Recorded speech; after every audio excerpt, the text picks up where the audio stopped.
What's going on? Put your hands in the air, keep them in the air. Okay. You're all right. Okay. Hey guys, it's true, I got swatted, but it's okay. I'm not going anywhere. I'm gonna keep on rolling.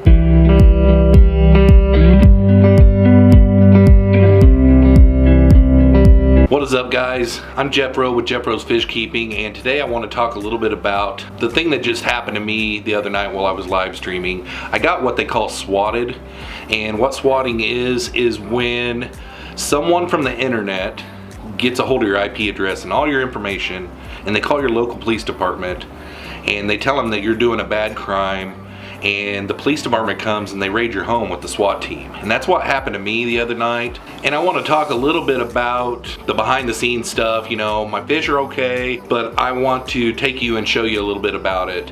And then after I get done with that, I'll come back and talk to you guys a little bit, and hopefully I will show you the video clip from my live stream so you guys can see what it is about and what it's like. And then hopefully go over a couple of things that I'm putting in place to keep this from happening to me again, so that some of you guys out there that do live streaming can maybe hopefully implement these things yourself and keep it from happening to you.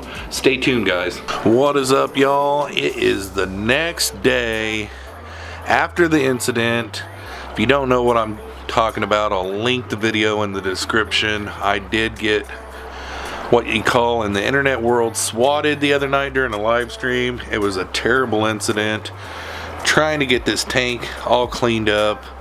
Found more issues this morning that I didn't know about last night with all this all this Naha grass in here. I didn't realize that my heater was broken and just hanging down, and the fish tank still plugged in. I guess the shock of the window broke the heater.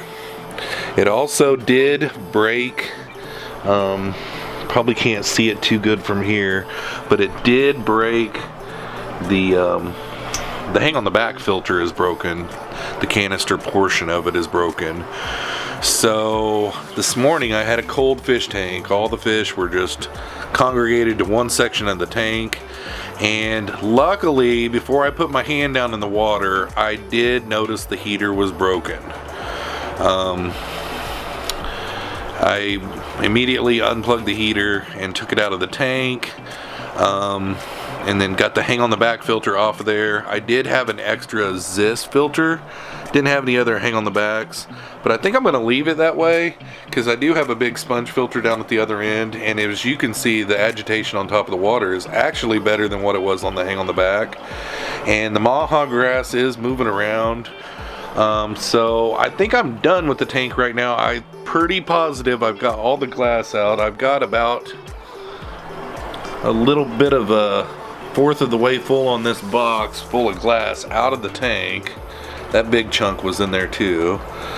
And then last night the police came over afterwards and they boarded up. They got me some plywood and they boarded up my window, and they're gonna come out Monday and have a place come and replace my window. So everything is back to normal on the fish tank. All the fish, I never lost one fish. I never lost one pleco. I've got like 30 plecos in here and a whole school of platies. Everyone is good. Got all the glass out. Got my filtration figured out. I got a great big heater in there, so I've got the tent back up and everything. So things are going good. But it just sucks how there's some cruddy internet people out there, but we're gonna put it behind us, and just thought I would just do a little update video to let you guys know some of the little behind the scenes stuff that I'm dealing with right now after the big mess. Luckily no one was hurt. Luckily no fish was hurt. It was a little wild there for a while, you know. It was quite a few hours of cleanup. You know, the police have been really awesome to me. I'm getting ready to show you the clip here in just a second, but one of the things that I have decided to implement here, because at the beginning of this footage that I'm getting ready to show you, you can tell I was a little bit out of sorts. I had my mind on something else, I guess you would say. And what the deal was is I thought my Swans delivery guy was coming. I seen headlights out here and I thought I heard the Swans man on the porch, and I thought that he was getting ready to knock. So I really was losing my train of thought during the live stream and was waiting for him to go ahead and knock on the door, and we'll go ahead and cut to that right now. I'll tell you, all I can do is talk about what I want it to be. Because what is going on? What's going on? Show your hands. Okay, I gotta go. What's going on? Put your hands in the air. Keep them in the air. Okay. You're all right. Okay. Is there anybody else in the house? So yeah, that's exactly what happened. I was lucky though that I've been a law-abiding citizen in my town for a long time. I've lived in this house for 18 years. Like the first officer that was through the door, him and his son and my daughter graduated together.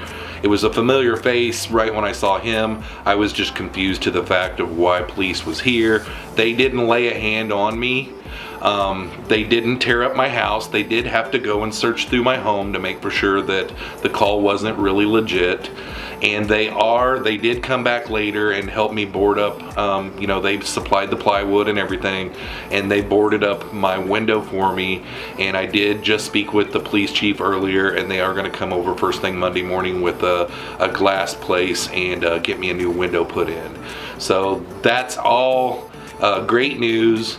I held my composure through the whole thing, you know. I'm sure it was a scary thing to happen to me. I don't want it to happen to you guys though, is why I'm making this video.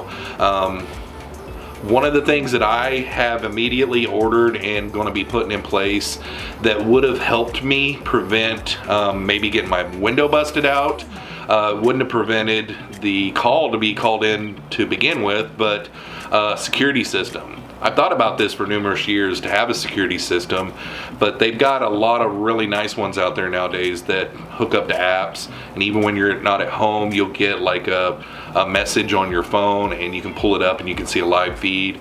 That's the type of system that I got ordered, and I would have been able to see on a monitor right here at my desk that there was 7 different cop cars pulled up in front of my house and they were storming my house. So I would have been able to, you know, shut off my live stream, get up, go answer the door with my hands drawn and everything, you know, and maybe settle it down a little bit before anything happened. I'm not going to worry about who did it and point fingers and all that kind of stuff. I'm going to let the police officers do that kind of stuff. Actually, I'm going to move on from this. There's another thing that you can do to your computer system that will help people who actually do hack into computer systems and find IP addresses. And there's a thing called VPN that you can do. Some of them are free, some of them are they cost on a monthly basis, but VPN stands for Virtual Private Network, and it will make your IPS invisible, is what I'm hearing in the research that I've been doing on it. So yeah, and if anyone that is watching this right now knows of any other things that we can do to put up as safeguards to protect us whenever we're live streaming from our homes, please feel free to mention it in the comments below. If you are new to the channel, please consider subscribing and hitting that bell notification so you don't miss out on any other videos. Thanks for coming along on today's video. Hopefully you all enjoyed, and we'll catch you all on the next one. Peace out, y'all.